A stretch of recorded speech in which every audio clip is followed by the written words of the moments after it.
And then this chord moves, and please have a look at the single voices, how they move.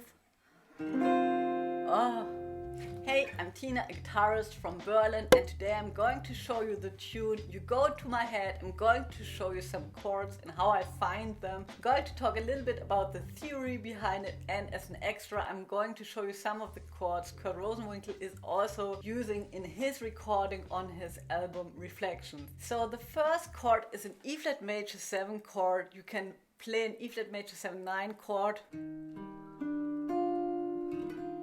which sounds really beautiful, and I always like to look out for the melody of a tune. So the first note of the melody is,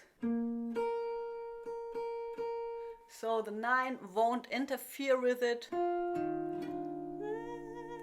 So often I try to play the highest note of the chord on the B string, sometimes even on the E string, but if it's more for an accompaniment, I mostly stay on the B string. If you want to play a chord with the B as the top note, you could also play this beautiful chord. So let me play the first 3 bars for you.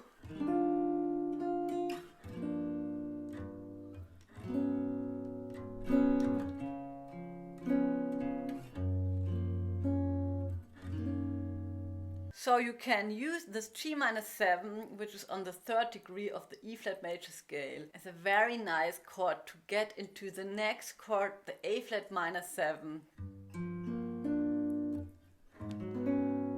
I like that movement very much because the top note goes down and those two go up.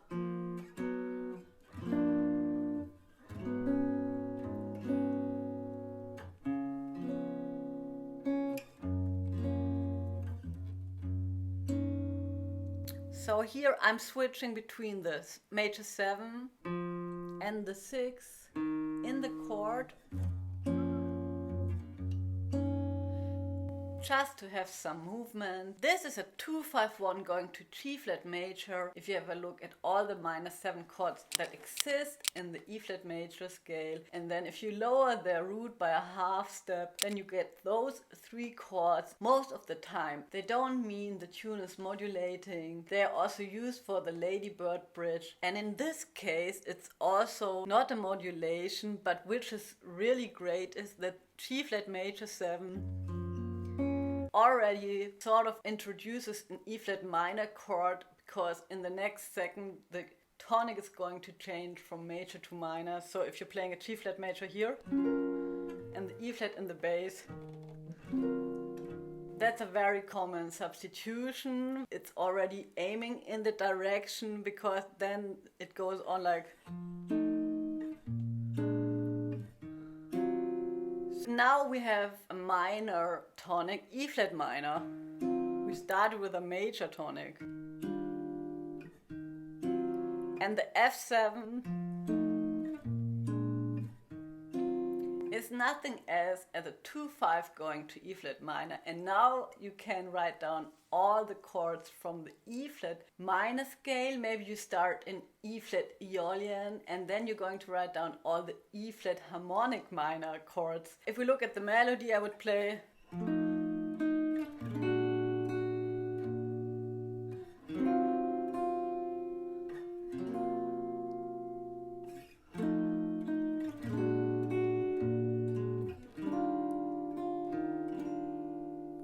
So one thing you can do to practice this tune, and that's what I did as well, is practicing 2-5-1s to E flat minor and 2-5-1 to E flat major. So this tune has 3 A parts, and this is going to happen over and over again. And also, of course, practicing the A flat minor, D flat 7, G flat major.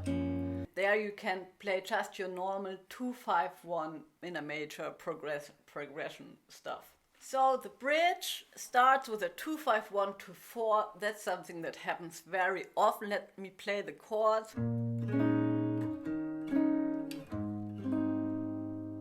Four, raised 4 diminished like in a blues progression, and then beautiful an E flat with a B in the bass. Sus.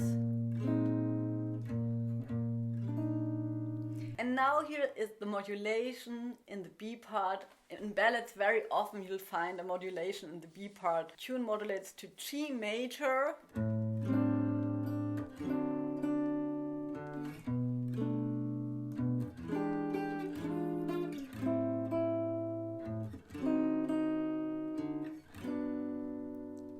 So you can think about those chords as a 2-5-1-6, or instead of the 1-2-5-3-6 progression, already leading back to another A part. And then after this A part, a very special part comes. You can call it the C part if you want to. The tune gives the impression it's going back to the B part. Again to the 4 major chord, then the 4 minor, and then E flat major, raised 4 chord, G minor,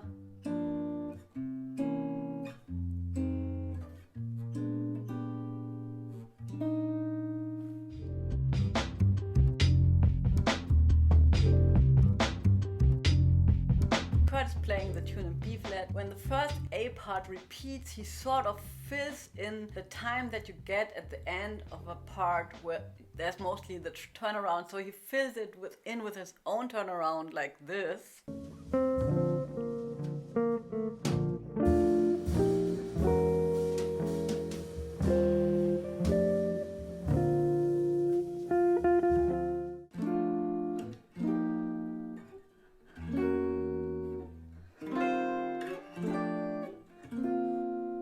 B flat major with the F in the bass, F sus 9, and then this chord that I find so super cool. I never played it. So I think about it as in a version of an F sharp drop 2 voicing, and then with the. But then I think it's the E in the bass, and if we analyze it, it's something like E sharp 11, 6, 9. Sort of an E dominant sound. You could think about it as a substitute for the B flat 7 chord, I guess. And then this chord moves, and please have a look at the single voices, how they move. Oh. So this could be maybe C minor 7 something.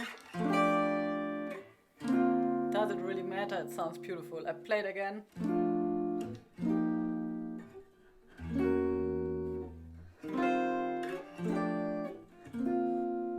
So, and one thing the bass player does in the B part, okay, we are in B flat major now, and then the B part goes to the 4, that's E flat major, and then that modulates to D major in this case, right? Which gives you, if you're playing the 5 in the bass a pedal, it would be an A, and then he's playing those chords.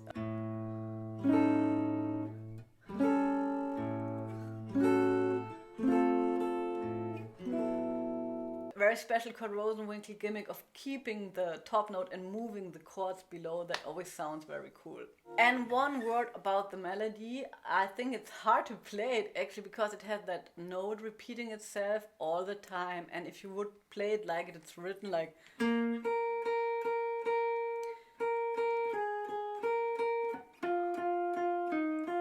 That's maybe not the best idea, so I recommend to listen to a lot of recordings. I've been listening especially to Billie Holiday, but then just make sure that you try to somehow channel that into your playing. Don't have to play the melody in exactly the same way that it is written on the paper. It's just like an approximation. Last but not least, I want to show you a real life situation how I would accompany a tune like this. So I played an entire chorus for you here. You can just like get the tabs and notations at my website tinajeckel.com.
I want to show you the solution to my question in the beginning of the video.